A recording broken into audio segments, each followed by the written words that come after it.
மாணவர்களுக்கு தகுந்த அறிவுரைகள் வழங்க மருத்துவர் நிதிலா அவர்களை அன்புடன் அழைக்கிறேன். யூபிஎஸ்சி எக்ஸாம் எழுதி ஐஆர்எஸ் இருக்கேன். ஸோ இப்போ வந்து உங்களுக்கு கெரியர் கவுன்சிலிங்கில் பேராமெடிக்கல் கோர்சஸ் பற்றி என்ன அப்படின்னு தெரிஞ்சுக்கலாம். ஸோ நிறைய பேருக்கு தெரிஞ்சுக்கணும்னு நினைக்கிறேன். இப்போ நீங்கள் வந்து ஒரு ஹாஸ்பிட்டல் போனீங்க, கவர்மெண்ட் ஹாஸ்பிட்டல் கண்டிப்பாக எல்லாருமே போயிருப்பீங்க, அப்படி தானே? ஸோ ஹாஸ்பிட்டல் நடத்துறதுக்கு டாக்டர்ஸ், நர்சஸ், பேஷண்ட்ஸ் இவங்க மட்டும் முக்கியம் கிடையாது. அது தவிர இன்னும் நிறைய ஸ்டாஃப்ஸ் வந்து தேவை. அப்போ தான் ஒரு கம்ப்ளீட் கேர் வந்து பேஷண்ட்ஸ்க்கு கொடுக்க முடியும். ஸோ அந்த மாதிரி கேர் வந்து யாருக்கு கொடுக்குறாங்க அப்படின்னா அதுதான் இந்த பேராமெடிக்கல் கோர்சஸ் அப்படின்னு சொல்லுவோம். உயர்வுக்கு படி என்ற இந்த நிகழ்ச்சி பல்வேறு கட்டங்களாக மாவட்டத்தின் பல இடங்களில் நடைபெற்று இப்பொழுது ஸ்ரீவைகுண்டம் மற்றும் கருங்குளம் ஆகிய ஒன்றியங்களுக்கு இங்கு நடைபெறுகிறது. இதில் நம்ம இந்த பகுதியில் இருக்கக்கூடிய மொத்த இதுவரையும் உயர்கல்வியில் சேர்க்கை நிறைவு பெறாத மாணவர்களுடைய எண்ணிக்கை 313 மாணவர்கள் இந்த 2 ஒன்றியங்களில் மட்டும் இருக்கிறார்கள். ஸோ அவர்களை எல்லாம் உயர்கல்வியில் சேர்க்க வேண்டும் என்ற காரணத்தினால அவங்களுக்கெல்லாம் நம்ம அழைப்பு கொடுத்து இன்றைக்கு இங்கே வரவழைத்திருக்கிறோம். இந்த 313 பேர் வரணும் அப்படிங்கிற பொழுது ஆனால் நமக்கு வந்திருக்கக்கூடிய மாணவர்களுடைய எண்ணிக்கை குறைவாக தான் இருக்கிறது. இதற்காக நமது ஆசிரியர்கள்லாம் முயற்சி எடுத்திருக்கிறார்கள். முயற்சி எடுத்ததற்கு பிறகும் மாணவர்களுடைய எண்ணிக்கை குறைவாக இருக்கிறது என்ன அப்படிங்கிறத நான் பின்னாடி கேட்டுக்கிறேன். அதுக்கு முன்னாடி மாணவர்களுக்காக ஒரு சில வார்த்தைகள். நாம் நம்மளுடைய பள்ளி படிப்பை முடித்து விட்டோம், அடுத்ததாக உயர்கல்வி போக வேண்டும்.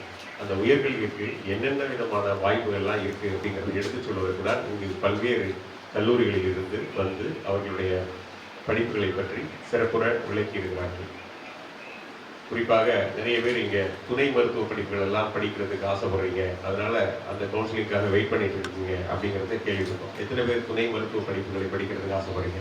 பேராமெடிக்கல் கோர்சஸ் படிக்கிறது எத்தனை பேர் ஆசைப்படுறீங்க? நிறைய பேர் அதுதான் இருக்கீங்க. ஸோ அதனால் உங்களை பற்றி சிறப்பாக உங்களுக்காக வழிகாட்டுவதற்காக ஒரு நமது மருத்துவர் ஒரு ப்ரொஃபஷனலான ஒரு டாக்டராகவும் அதே நேரத்தில் அவர்களுக்கு வந்து இந்திய ரெவென்யூ சர்வீஸ்னு சொல்லக்கூடிய யூபிஎஸ்சி எக்ஸாமினேஷனில் படித்து பாஸ் பண்ணி அவங்க அடுத்த நெக்ஸ்ட் லெவலுக்கு போனாலும் அவங்களுடைய ப்ரொஃபஷனில் இருக்கக்கூடிய அந்த ஒரு நுட்பங்களை எல்லாம் உங்களுக்கு சொல்லிக் கொடுப்பதற்கு தானாக முன் வந்து நம்மளுக்கு வந்து இந்த இன்று வழிகாட்டுவதற்கு வந்திருக்கிறார்கள் டாக்டர் நிதிலா. அவங்க ரொம்ப அற்புதமாக உங்களுக்கு சொன்னாங்க. ஸோ அவங்க வந்து திருநெல்வேலி மெடிக்கல் காலேஜில் எப்படி படித்தாங்க, அவங்க படிக்கிற பொழுது எந்த துணை மருத்துவ படிப்புகளை படித்த மாணவர்கள்லாம் என்ன பண்ணாங்க அப்படிங்கிற விவரங்கள் எல்லாம் சொன்ன பொழுது எனக்கு திடீர்னு ஒரு யோசனை தோணுச்சு. திருநெல்வேலி மெடிக்கல் காலேஜ்லேயே நிறைய இந்த மாதிரி சீட்டெல்லாம் இருக்குமே, நீங்களெல்லாம் தூத்துக்குடி வர்றதை விட திருநெல்வேலி போவதற்கு நிறைய பேர் ஆசைப்படுவீங்க அப்படின்னு சொல்லிட்டு விசாரிக்கிற பொழுது திருநெல்வேலி மெடிக்கல் காலேஜ்லேயும் நிறைய படிப்புகள் இன்னும் வேகண்டாக இருக்குது. 12ஆம் தேதி தான் அதுக்கு லாஸ்ட் டேட்டு. ஸோ அதுக்கும் லாஸ்ட் டேட்டுக்கு அப்ளிகேஷன்ஸ் ரெடியாக இருக்குது. ஸோ நமது தூத்துக்குடி மருத்துவக் கல்லூரி மருத்துவமனையில் இருக்கக்கூடிய அந்த வேகன்சி சீட்ஸ் பற்றி உங்களுக்கு சொன்னாங்க. Emergency medical care technician, anaesthesia technician, then respiratory technician, treatment technician, அப்புறம் வந்து orthopaedic technician plus multipurpose health worker ஆகிய படிப்புகள் எல்லாம் தூத்துக்குடி மெடிக்கல் காலேஜஸில் இருக்குது. மொத்தம் 167 படிப்புகள் இடங்கள் இருக்குது. அப்ளிகேஷன் போட்டிங்கன்னா அது கிடைக்கும். ஆனால் நீங்கள் எல்லாம் தூத்துக்குடி வர வேணாம், நான் திருநெல்வேலி போகிறேன் அப்படின்னு ஒரு வேளை இங்கேருந்து தூத்துக்குடி வரது கஷ்டமாக இருக்குது, திருநெல்வேலி ஈஸியாக இருக்குது அப்படின்னு நினச்சிங்கன்னா நீங்கள் திருநெல்வேலி மெடிக்கல் காலேஜுக்கான அப்ளிகேஷனை நீங்கள் போடலாம். ஏன்னா எங்கே போகிறோமோ அங்கே போகிறது தான் கரெக்டு. தூத்துக்குடி வந்துட்டு அந்த இடத்துக்கிட்ட சீட் எடுத்துகிட்டு அது ரொம்ப வேஸ்ட்டாக போகிறது தேவையில்லை.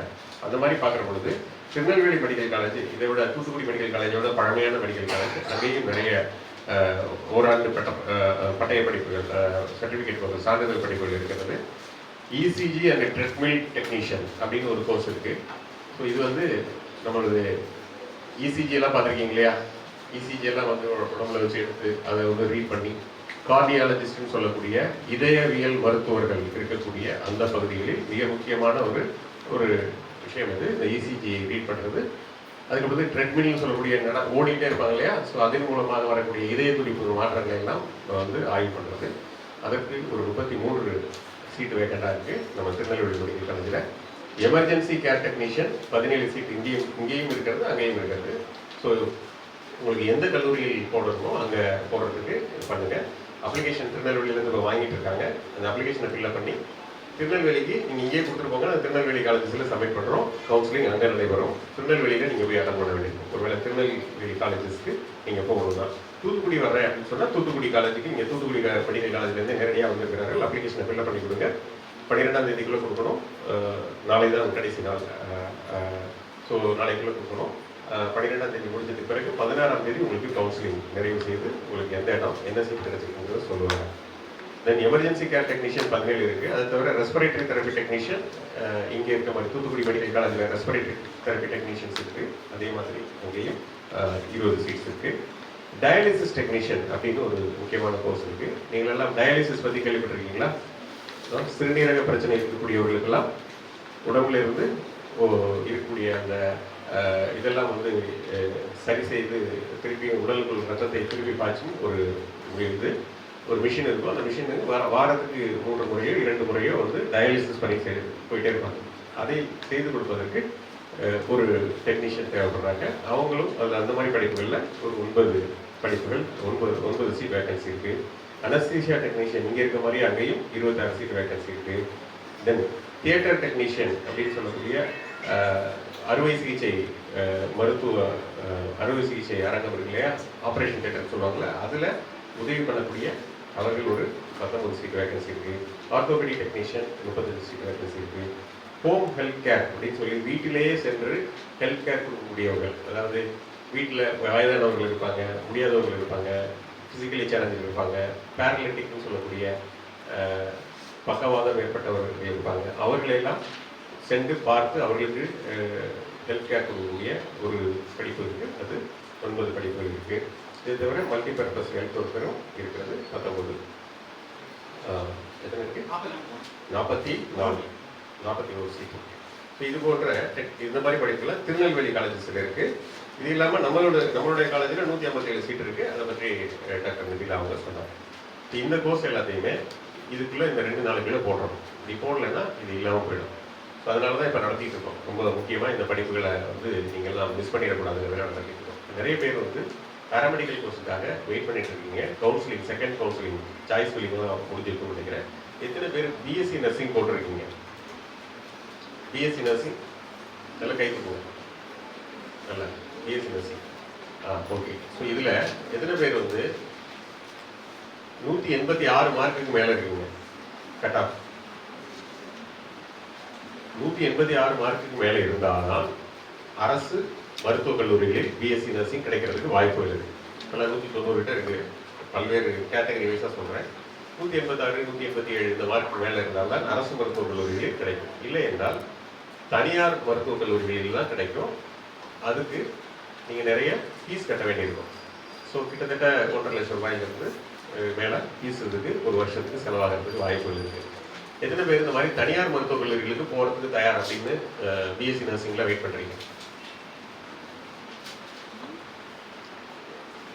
இந்த ஃபீஸோட, அதாவது உங்களுடைய மதிப்பெண் நிறைய இருக்கணும், அதே நேரத்தில் ஃபீஸும் கட்டணும்.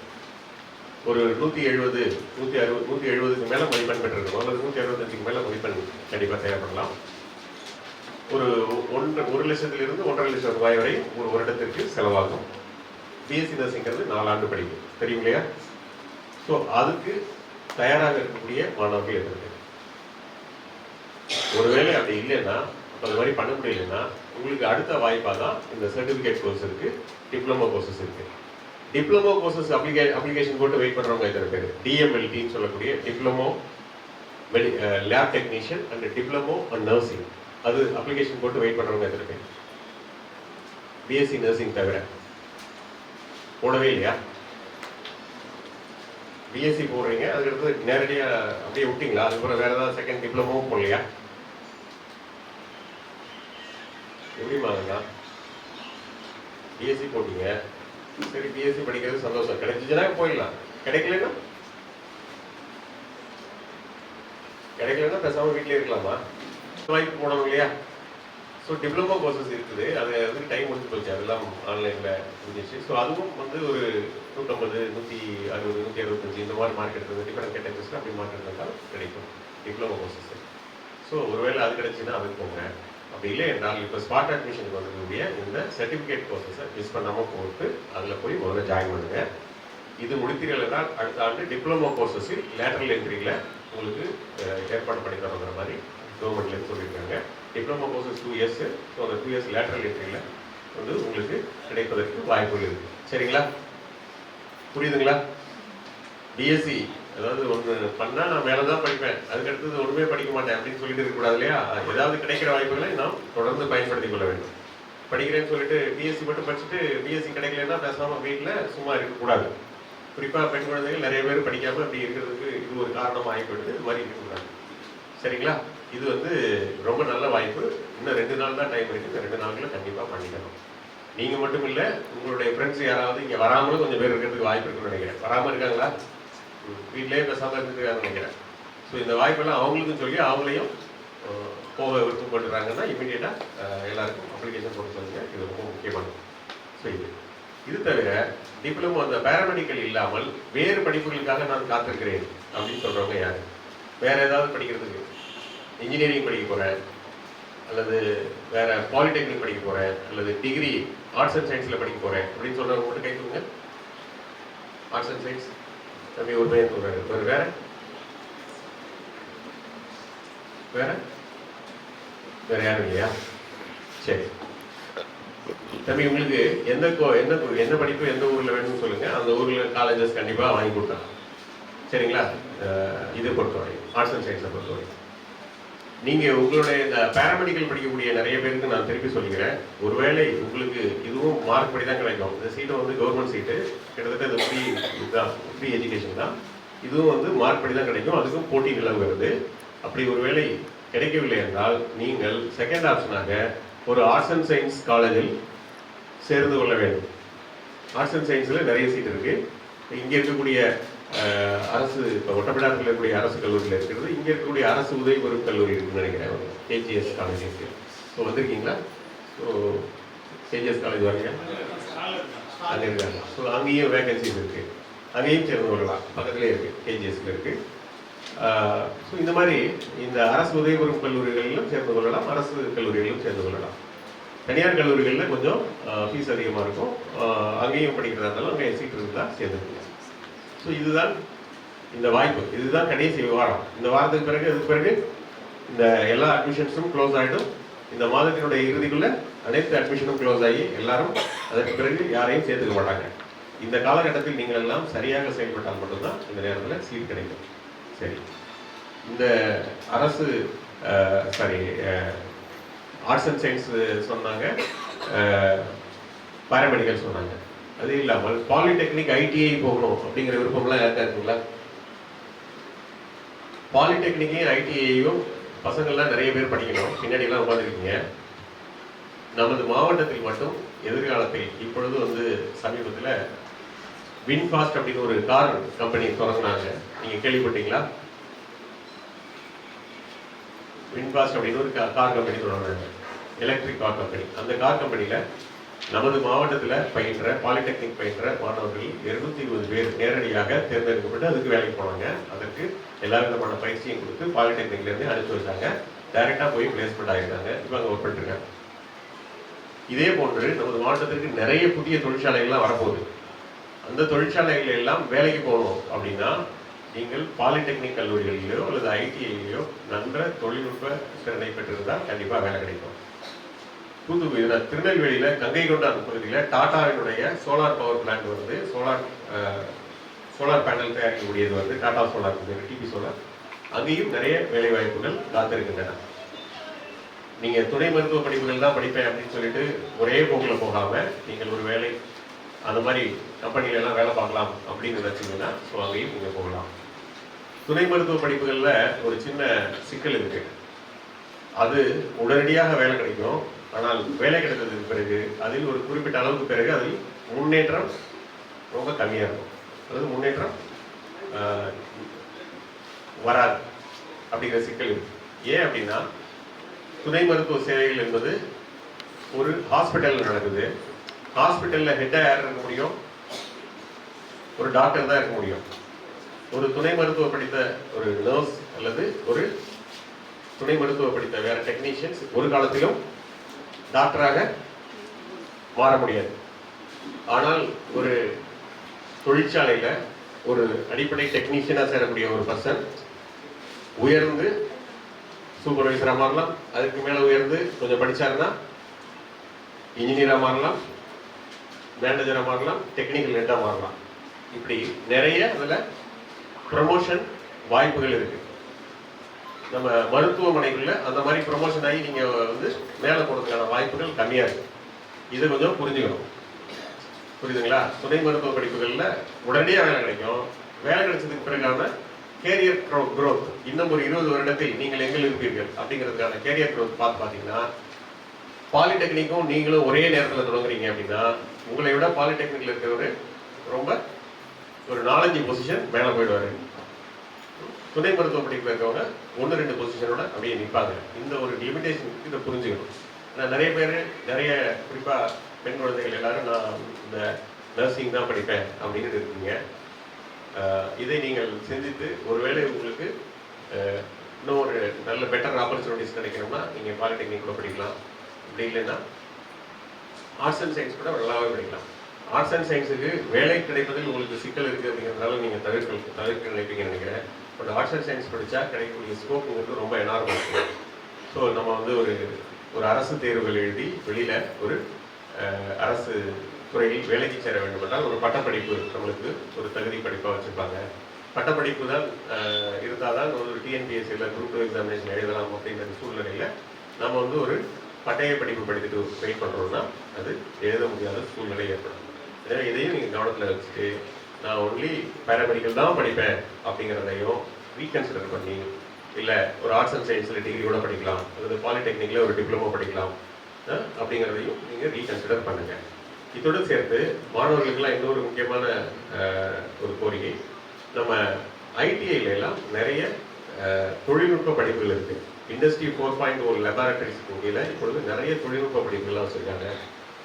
வேலை அந்த பயிற்சி முடித்த உடனே அவங்களுக்கு வேலை கிடைக்கிற அளவுக்கு ரொம்ப அற்புதமான கோர்சஸ் எல்லாம் இருக்குது. அதெல்லாம் நிறைய வேகன்சி இருக்குது. தூத்துக்குடியில் இருக்கக்கூடிய கோரமல்லம் ஐடிஐயில் இருக்குது, ஏரலில் இருக்கக்கூடிய ஒரு ஐடிஐயில் இருக்குது, திருச்செந்தூர் ஐடிஐயில் இருக்குது. ஸோ இந்த கோர்ஸ் எல்லாத்தையுமே நீங்கள் எடுத்து படிக்கலாம். படிச்சிங்கன்னா உடனடியாக வேலை கிடைக்கும். ஸோ அதையும் கன்சிடர் பண்ணுங்கள். இதுதான் நம்ம மாணவர்களுக்கு. அது தவிர ஆர்ட்ஸ் அண்ட் சயின்ஸ் காலேஜஸ் வந்து திருச்செந்தூர் காலேஜ் இருக்குது, தூத்துக்குடியில் காலேஜஸில் வேகன்சி இருக்குது, ஒட்டப்பிடாரத்தில் இருக்குது, இங்கே ஸ்ரீவைகுண்டத்திலே வேகன்சி இருக்குது, இல்லைன்னா திருநெல்வேலியிலும் வேகன்சி இருக்கிறது. எங்கே வேணாலும் நீங்கள் அப்ளிகேஷன் போட்டு உடனடியாக சேர்ந்து கொள்ளுங்கள். இந்த மாதத்தினுடைய இறுதியில் எல்லா அட்மிஷனும் க்ளோஸ் ஆகிடும். அதற்கு பிறகு அட்மிஷனுக்கு போய் கேட்டாலும் கிடைக்காது. ஒருவேளை இதை மிஸ் பண்ணிட்டீங்கன்னா இந்த வருடம் முழுசாகவே நீங்கள் படிக்க முடியாத சூழ்நிலை ஏற்பட்டுள்ளது. இதுதான் ரொம்ப ரொம்ப முக்கியம். இங்கே வராமல் இருக்கக்கூடிய சில பேர் வந்து இல்லை இங்கே வந்ததுக்கு பிறகுமே எனக்கு டவுட்டாக இருக்குது, எனக்கு வந்து பொருளாதார நெருக்கடி இருக்கிறதுனால இதை சேர முடியல, என்னால் இதை வந்து ஃபீஸ் கட்ட முடியுமான்னு தெரில, என்னால் இதுக்கு உகந்த அளவுக்கு என்னால் பொருளாதார அளவில் என் வீட்டில் சப்போர்ட் பண்ண மாட்டேங்கிறாங்க அப்படின்னு யாராவது சொன்னீங்கன்னா, நமது மாவட்டத்திலேயே இருக்கக்கூடிய 100க்கும் மேற்பட்ட மாணவர்களுக்கு பல்வேறு உதவிகளை மாவட்ட ஆட்சியர் என்ற முறையில் நான் பல்வேறு பேர்கிட்ட கேட்டு 100க்கும் மேற்பட்ட மாணவர்களுக்கான உயர்கல்விக்கு ஃபீஸ் நாங்கள் கட்டிகிட்டு இருக்கோம். ஸோ அதனால் உங்களுக்கு அந்த மாதிரி ஏதாவது தேவைப்படுது அப்படின்னு நீங்கள் சொன்னீங்கன்னா ஸோ அதை நாம் ஏற்பாடு செய்து உங்களை கண்டிப்பாக உயர்கல்வியில் சேர்த்து விடலாம். என்ன மாதிரி கோர்ஸு என்ன ஏது அப்படின்னு சொல்லி சொன்னால் கவர்மெண்ட் காலேஜஸ் அல்லது கவர்மெண்ட் எய்டட் காலேஜஸில் இருக்கக்கூடிய எந்த கோர்ஸில் சேர்ந்தீங்கனாலும் நிச்சயமாக சப்போர்ட் பண்ணுவதற்கு தயாராக இருக்கிறோம். உங்களுடைய பொருளாதார நிலைமை சங்கடத்தில் ரொம்ப சிரமமாக இருக்குது வீட்டில் இருக்குது அப்படின்னு சொன்னால் கண்டிப்பாக சப்போர்ட் பண்ணுவாங்க. அது ரிலேட்டடான உங்களுக்கு ஏதாவது உதவிகள் தேவைப்பட்டுச்சுன்னா நம்ம முதன்மை கல்வி அலுவலர் இருக்காரு, முதன்மை கல்வி அலுவலருடைய மாவட்ட கல்வி அலுவலர் இருக்காரு, மற்றவங்களாம் இருக்காங்க. நீங்கள் உங்களை கான்டாக்ட் பண்ணுங்கள், அவங்க உடனடியாக உங்களுக்கு ஹெல்ப் பண்ணுறதுக்கு தயாராக இருப்பாங்க. என்ன உதவி வேணும் கேட்டிங்கனாலும் கண்டிப்பாக பண்ணுவாங்க. தினசரி என்னை பார்த்து அவர்கள் இந்த குழந்தைகளுக்கு இன்னொன்று உதவி வேணும் அப்படிங்கிறத தினசரி சொல்லிட்டு இருக்காங்க. ஸோ அவர்கள் எல்லாருக்கும் நம்ம ஹெல்ப் பண்ணிகிட்டே இருக்கிறோம். ஸோ உங்களை நீங்கள் வந்து ஆள் வந்தால் போதும் அட்மிஷன் போட்டுருவாங்க. ஃபீஸ் எல்லாம் நாங்கள் பார்த்து கொடுக்குறோம். நாங்கள் மட்டும் இல்லை, உங்களுக்கு ஒரு ஸ்லிப் ஒன்று தரேன்னு சொல்கிறாங்க. ஸோ உங்களுக்கு என்ன பொருளாதார நிலைமை சிரமம் இருக்குது, வீட்டில் அப்பா இல்லை, அப்பா இறந்துட்டாங்க, அம்மா இருக்காங்க, நம்மகிட்ட கிட்டத்தட்ட 75க்கும் மேலே உள்ள மாணவர்கள், அப்பா அம்மா இல்லாத மாணவர்கள் படிச்சிருக்காங்க. அவங்களுக்கெல்லாம் ஃபீஸ் கட்டிட்டு இருக்கோம். அது மாதிரி ஒரு அப்பா மட்டும் தவறிட்டாங்க, அம்மா மட்டும் இருக்காங்க, அவங்களுக்கெல்லாம் ஃபீஸ் கட்டிட்டு இருக்கோம். அல்லது உடல் நிலை சரியில்லாமல் மாற்றுத்திறனாளியாக இருக்கக்கூடிய பெற்றோர்களுக்கு கட்டியிருக்கோம். சில நேரங்களில் ரொம்ப சிரமப்படக்கூடிய மாணவர்கள் நிறைய பேர் இருக்காங்க. அவங்களெல்லாம் வந்து ஃபீஸ் கட்டி படிக்க வச்சுருக்கோம். இந்த மாதிரி ஏதாவது தேவை இருந்துச்சுன்னா கண்டிப்பாக நீங்கள் அது உங்களுக்கு ஒரு ஸ்லிப் கொடுத்துருக்காங்க உங்களுக்கு, அந்த ஸ்லிப்பில் எழுதி கொடுத்தீங்கன்னா உங்களை தனியாக ரீச் அவுட் பண்ணி உங்களுக்கு ஹெல்ப் பண்ணுறதுக்கு தயாராக இருக்கும். ஸோ ஒவ்வொரு மாணவர்களுடைய பிரச்சனைகளையும் என்னுடைய கவனத்துக்கு எடுத்துகிட்டு வந்து ஒவ்வொரு நாள் இரவுலையும் வந்து 9லேருந்து 10 மணிக்குள்ள இது எல்லாத்தையும் பேசி அந்தந்த மாணவர்களுக்கான ஃபீஸ் இதை வந்து பே பண்ணுற ஹெல்ப்பை நம்ம கலெக்டரேட்லேருந்து பண்ணிட்டு இருக்கோம். ஸோ அதை நீங்கள் நல்லபடியாக பயன்படுத்தி கொள்ள வேண்டும். இங்கே வந்ததுக்கு பிறகும் நான் படிக்க வைக்க மாட்டேன் அல்லது படிக்க மாட்டேன் அப்படின்னு சொல்லக்கூடிய மாணவர்கள் யாராவது இருந்தீங்கன்னா தயவுசெய்து உங்களுடைய எண்ணத்தை நீங்கள் மாற்றிக்கொள்ள வேண்டும். இந்த வாய்ப்பு என்பது மிக மிக முக்கியமான வாய்ப்பு. இந்த வாய்ப்பை மிஸ் பண்ணீங்கன்னா உயர்கல்வி கிடைக்காம போச்சு அப்படின்னா இந்த பர்டிகுலர் பீரியடில் உங்களுக்கு உயர்கல்வி கிடைக்காம போச்சுன்னா ஃப்யூச்சரில் உங்களுடைய லைஃப்பில் ஒரு காலத்திலும் நீங்கள் உயர்கல்வியை படிக்க மாட்டீங்க. ஒரு தடவை விட்டு போச்சுன்னா அது அப்படியே விட்டு போயிடும். இப்போ உயர்கல்வி படிக்காமல் இருந்தால் என்ன, வீட்டில எல்லாம் எங்கள் அம்மா அப்பா எல்லாம் வந்து படித்தாங்களா, நாங்களாம் அப்படி தானே இருக்கோம் அப்படின்னு நினச்சி நீங்கள் பாட்டில் அப்படி விட்டுறக்கூடாது. உதாரணமாக நீங்கள்லாம் வந்து இருக்கீங்க, எத்தனை பேருடைய அம்மா காலேஜுக்கு போனாங்க? அவங்க மட்டும் கை தூக்கும். யாரும் போகல? சந்தோஷம்.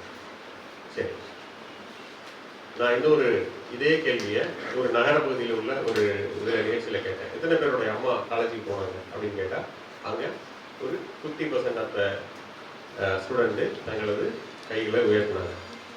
அப்போ ஒரு வீட்டில் ஒரு அம்மா படிச்சிருந்தாங்கன்னா அந்த குழந்தைகளுடைய படிப்பு என்பது அவர்களுடைய கல்வி அவங்க எடுத்துகிட்டு போகிறது ரொம்ப வித்தியாசமாக உயர்மாக இருக்கும். நம்ம அம்மா போகல. அப்போ நீங்கள் இந்த லெவலுக்கு வந்திருக்கீங்க, நீங்கள் காலேஜ் போகணும். நீங்கள் காலேஜ் போனதுக்கு பிறகு உங்கள் குழந்தைகளை நீங்கள் வளர்க்குற விதம் வந்து வேறு மாதிரி இருக்கும். உங்களுடைய பார்வையே வேறு மாதிரி இருக்கும். நீங்கள் இதுவரையும் பள்ளியில் பார்த்த வாழ்க்கையை விட காலேஜில் பார்க்குற பொழுது உங்களுக்கு ஒரு விசாலமான பார்வையும் வாழ்க்கையை பற்ற புரிதலும், எதெல்லாம் வந்து நாலேஜ், எதெல்லாம் நம்ம படிக்கணும் அப்படிங்கிறத பற்றி முழுமையான புரிதல் ஏற்படும்.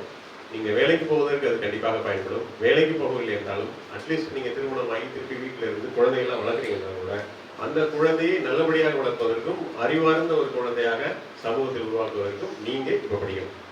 இது ரொம்ப முக்கியம். இது இல்லை ஒருவேளை நாம் இப்படியே விட்டோம், நாமளும் அவங்க அம்மா ஸ்கூல் போச்சு, எலிமெண்ட்ரி ஸ்கூல், நான் வந்து +2 வரையும் வந்துட்டு அப்படியே விட்டேன் அப்படின்னா இன்னொரு நகரப்பகுதிகளில் இப்பொழுது எல்லாரும் போய் படிச்சுட்டு இருக்காங்க இல்லையா, அவர்களுடைய குழந்தைகளோட உங்கள் குழந்தைகள் போட்டி போட வேண்டியிருக்கும். அப்போ அவர்கள் கிட்டத்தட்ட 500 மீட்டர் முன்னாடி இருப்பாங்க, உங்கள் குழந்தை 500 மீட்டர் பின்னாடி இருக்கும். புரியுதா? ஏன் அவர்களுக்கு 500 மீட்டர் முன்னாடி இருப்பாங்க? அவர்களுக்கு தினசரி எப்படி குழந்தையை வளர்க்க வேண்டும், எப்படியெல்லாம் வந்து குழந்தையை பள்ளிக்கூட பாடங்களை சொல்லிக் கொடுக்க வேண்டும், எதெல்லாம் முக்கியம் எதெல்லாம் முக்கியம் இல்லைங்கிறத அவங்களுடைய வீட்டில் அவங்க அம்மா சொல்லிக் கொடுப்பாங்க.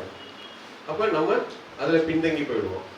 ஸோ நீங்கள் முன்னேறுவதற்கும் உங்களுடைய எதிர்கால சந்ததி முன்னேறுவதற்கும் கண்டிப்பாக பெண் குழந்தைகளாக இருந்ததுன்னா கண்டிப்பாக நீங்கள் ஒரு உயர்கல்வி படிப்பில் சேரணும். அது வந்து டிகிரியாக இருக்கட்டும் அல்லது நீங்கள் துணை மருத்துவ படிப்பாக இருக்கட்டும், எது வேணாலும் இருக்கட்டும், அது சேரணும். அது இல்லாமல் நான் வந்து இதோடவே நிறுத்திடுறேன், பள்ளி படிப்போட நிறுத்திடுறேன் அப்படின்னு சொன்னால் நம்ம அம்மா மாதிரி, அம்மா வந்து எலிமெண்ட்ரி ஸ்கூலில் படிச்சிச்சு, நான் ஹை ஸ்கூலில் படித்தேன், ஹையர் செகண்டரி ஸ்கூலில் படித்தேன், அவளும் வந்துட்டேன் அப்படின்னு சொல்கிறது ஏற்புடையதாக இருக்காது. உங்களுடைய பசங்க அந்த ரேஸில் அந்த ஒரு போட்டியில் பின்தங்கி விடுவார்கள். எதிர்காலத்தை நீங்கள் உங்களுடைய எதிர்காலத்தை மட்டும் வந்து கேள்விக்குள்ளாகிற உங்களுடைய எதிர்கால சந்ததியினுடைய எதிர்காலத்தையும் டிஸ்அட்வான்டேஜாக மாற்றிடுவீங்க. இதுதான் ரொம்ப முக்கியம். அதனால் குறிப்பாக பெண் குழந்தைகள் படிக்க வேண்டும், யாரும் படிக்காமல் இருக்கக்கூடாது. நாம் நம்மளுடைய மாவட்டத்தில் இருக்கக்கூடிய எல்லாரையும் ரீச் பண்ணி சேர்த்துட்டு இருக்கோம். இதுவரையும் 92.5% மாணவர்களை நம்ம கொண்டு போய் சேர்த்துட்டோம். ஸோ அதற்கு மிகப்பெரிய முக்கியமான ஒரு காரணம் யாருன்னு கேட்டிங்கன்னா நமது ஆசிரியர்கள் தான். அவர்களெல்லாம் ஒவ்வொரு மாணவராக தேர்வு செய்து இதெல்லாம் எங்கே இருக்காங்க, இவங்கெல்லாம் எங்கே படிச்சிருக்காங்க, படிக்கல அப்படிங்கிறத முழுமையாக வந்து ஃபாலோ பண்ணி அவர்களெல்லாம் கல்லூரியில் கொண்டு சேர்த்ததுனால தான் அவர்களெல்லாம் இப்போ 92.5% அளவுக்கான ஒரு இதை ரீச் பண்ணியிருக்கோம். இதற்கு முன்னர் இது போன்ற ஒரு உயர்கல்வி சதவீதத்தை நாம் அடைந்ததே இல்லை. இப்போதான் நம்ம ஃபர்ஸ்ட் டைம் அடைஞ்சிருக்கோம். நம்ம இந்த வருடம் 95% மேலே உயர்கல்விக்கு போயிடும் அப்படின்னு நினைக்கிறோம். 100% தேர்ச்சி அப்படிங்கிறது நமது பள்ளிகளினுடைய ஒரு இலக்கா இதுவரையும் வச்சிருந்திருப்பாங்க. ஸோ அது வந்து ஒரு இலக்கு தான். 100% தேர்ச்சி என்பது ஒரு ஒரு இலக்கு தான். அதனுடைய அடுத்த பலன் என்னவா இருக்கணும்? 100% உயர்கல்வியா இருக்கும். அதானே இருக்க முடியும். ஸோ நம்ம பள்ளிக்கல்வித்துறை இப்பொழுது அந்த 100% தேர்ச்சி என்ற அந்த நிலையை தாண்டி இப்போ 100% உயர்கல்வி அப்படிங்கிற அந்த நிலைமைக்கு வந்திருக்கோம். இதெல்லாம் வந்து நம்ம வந்து நமது ஆக்சுவலாக பார்த்தீங்கன்னா நம்மளுடைய நாம் கல்வியில் செய்யக்கூடிய பல மாற்றங்கள் ஒரு 10, 15, 20 ஆண்டுகள் கழித்து பிற மாநிலங்களால் பின்பற்றப்பட்டு அவர்கள் பின்னாடி வருவாங்க. ஆக்சுவலாக இப்போ நாம் வந்து முன்னாடி போகிறோம். இந்தியாவிலேயே மிக அதிக உயர்கல்வி பயிலக்கூடிய மாணவர்கள் இருக்கக்கூடிய மாநிலம் தமிழ்நாடு தான். ஜிஆர்ல தமிழ்நாடு தான் மிக அதிக மாணவர்கள் பயில்கிறார்கள். அதிலும் நாம கிட்டத்தட்ட இப்ப நம்ம தமிழ்நாட்டிலேயே நமது மாவட்டம் 92, 95% ரீச் பண்ணி நம்ம முதன்மையான மாவட்டமாக வந்துடும். அப்ப இந்த இந்த இந்த எஃபர்ட் இருக்கு இல்லையா, இது அப்படியே அடுத்த ஆண்டு தொடரும், அடுத்த ஆண்டு தொடரும், அடுத்த ஆண்டு தொடருங்கிற பொழுது அப்ப மொத்தமான அந்த உயர்கல்வி சதவீதத்தில் ஒரு மினிமமா நம்ம யாராவது ஏதாவது ஒரு டிகிரி அல்லது டிப்ளமோ அல்லது ஒரு ஒரு இதை படித்த ஒரு நிலைமைக்கு நம்ம மாணவர்கள் போயிடுவார்கள். தொழில்நுட்ப படித்த நிலைமைக்கு நமது மாணவர்கள் போய் சேருவார்கள். அப்போ நம்ம மனித வளம் ஒரு பெரிய மாற்றம் அடையும். ஸோ இதை நம்ம புரிஞ்சுக்கணும். இந்த எஃபர்ட், இந்த முயற்சி இருக்கு பார்த்தீங்களா, இந்த முயற்சி தொடங்குகிற பொழுது கர்ம வீரர் காமராஜர் வந்து நம்ம கிட்ட பள்ளிக்கூடம் ஆரம்பிக்கிற பொழுது என்ன நினைச்சு ஆரம்பிச்சார் அப்படின்னா, எல்லாரும் தொடக்க கல்வி பயில வேண்டும் அப்படின்னு ஆரம்பிச்சார். புரியுதுங்களா? தொடக்க கல்வி பயில வேண்டும்.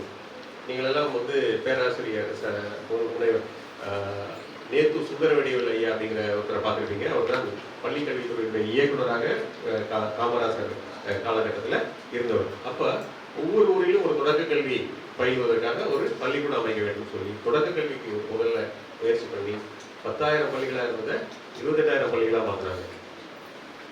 பக்கத்தில் பண்ணாங்க. நீங்கள்லாம் கேள்விப்பட்டிருப்பீங்க ஆசிரியர்கள்.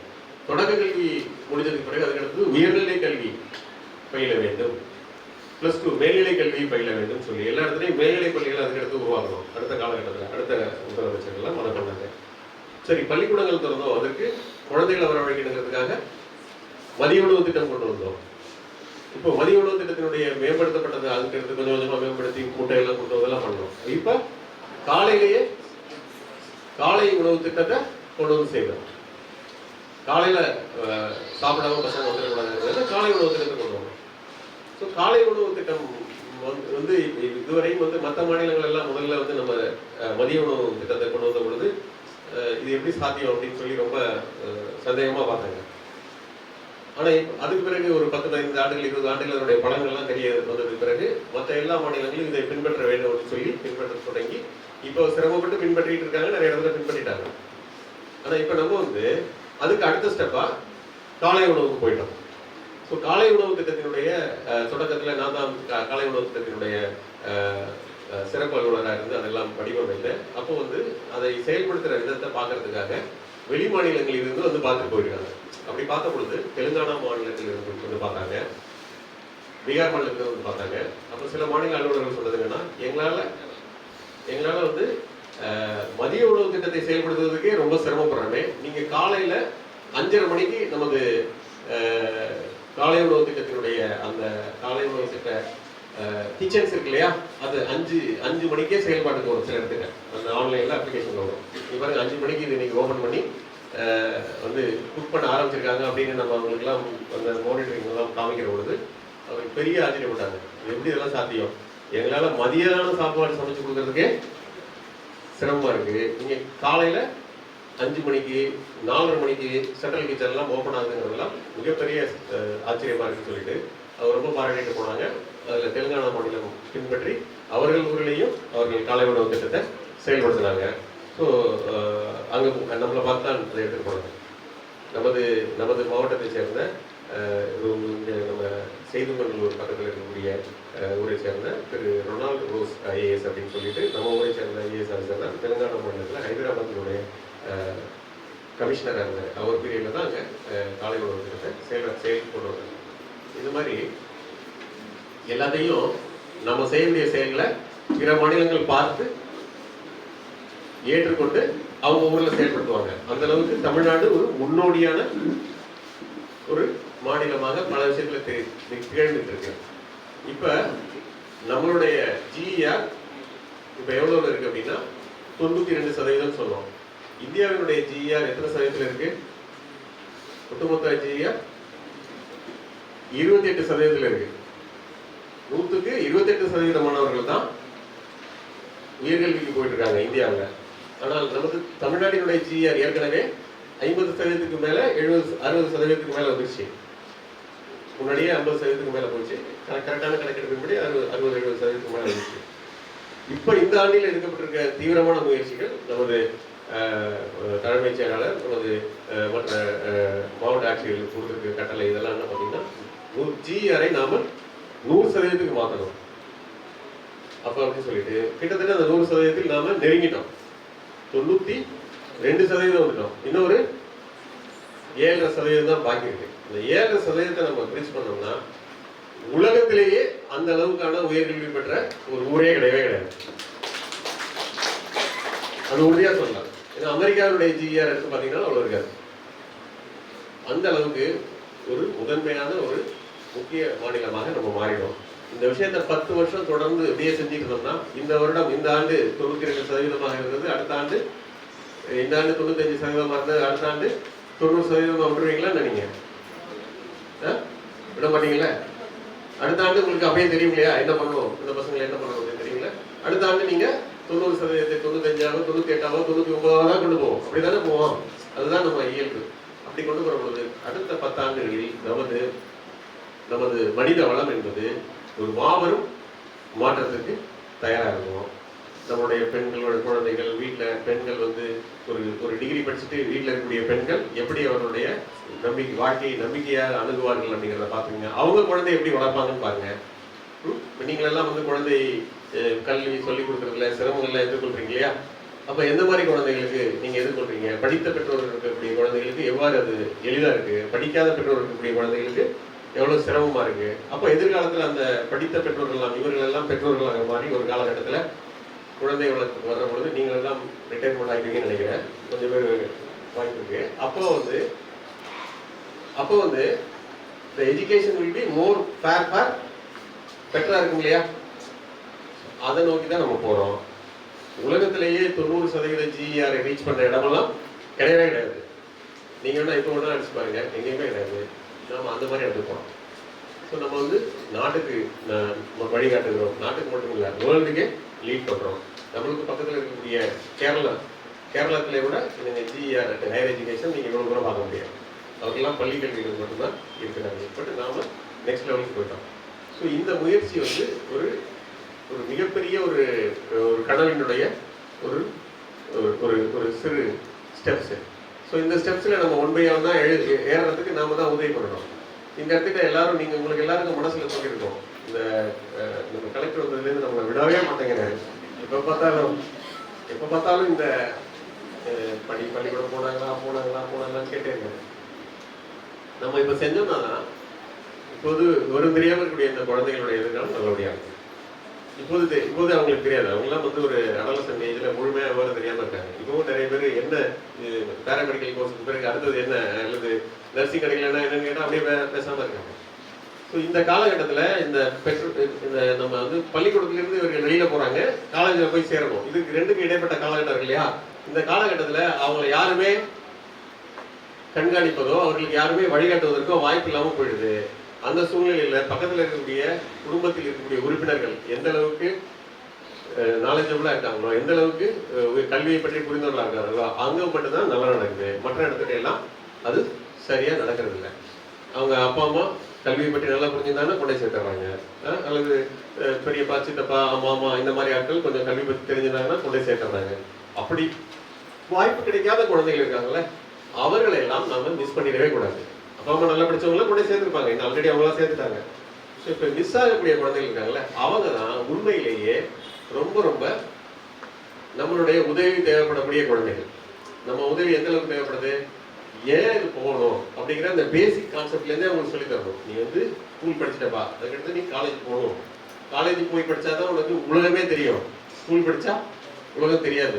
இது வந்து ஒரு சின்ன இடம் அப்படிங்கிறத அவங்களுக்கு புரிய வச்சு எடுத்து போகணும். அவங்க அப்பா அம்மாவுக்கும் தெரியாது, ஏன் நான் அனுப்பணும் அப்படின்னு சொல்லிட்டு அவர்களும் புரியாம இருப்பாங்க. அவர்களுக்கும் எடுத்து சொல்லணும். இப்போ எஜுகேட் பண்ண வேண்டியது ஸ்டூடெண்ட்டுக்கு மட்டும் இல்லை, அப்பா அம்மாவுக்கும் எஜுகேட் பண்ணி தான் இதை கொண்டு வந்து சேர்க்கணும். ஸோ அந்த மாதிரி நிறைய பேர் வந்து நமது பகுதியில் இருக்காங்க. குறிப்பாக வந்து பார்த்தீங்கன்னா இங்கே வந்து அதிகபட்சமாக பெண்டிங் இருக்கக்கூடிய எந்த எந்த ஊரில் இருக்காங்க? ஊரில் இருக்கவங்க கம்யூனிட்டி காலேஜ் சேர்க்கணும்ல. அப்படி இல்லைன்னா நீங்கள் அப்போ அதர் ஆப்ஷன்ஸை பார்க்கணும். சர்டிஃபிகேட் கோர்சஸ் எல்லாம் பார்க்கணும். புரியுதுங்களா? டிப்ளமோ கோர்சஸோ சர்டிஃபிகேட் கோர்சஸோ. இப்போ டிப்ளமோ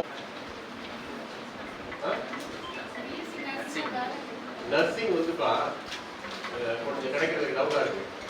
வேற ஏதாவது கம்ப்யூட்டர் கோர்ஸ் படிக்கலாம். இந்த வருஷமே படிப்பா. எது படிக்கணுமோ இந்த வருஷமே படி.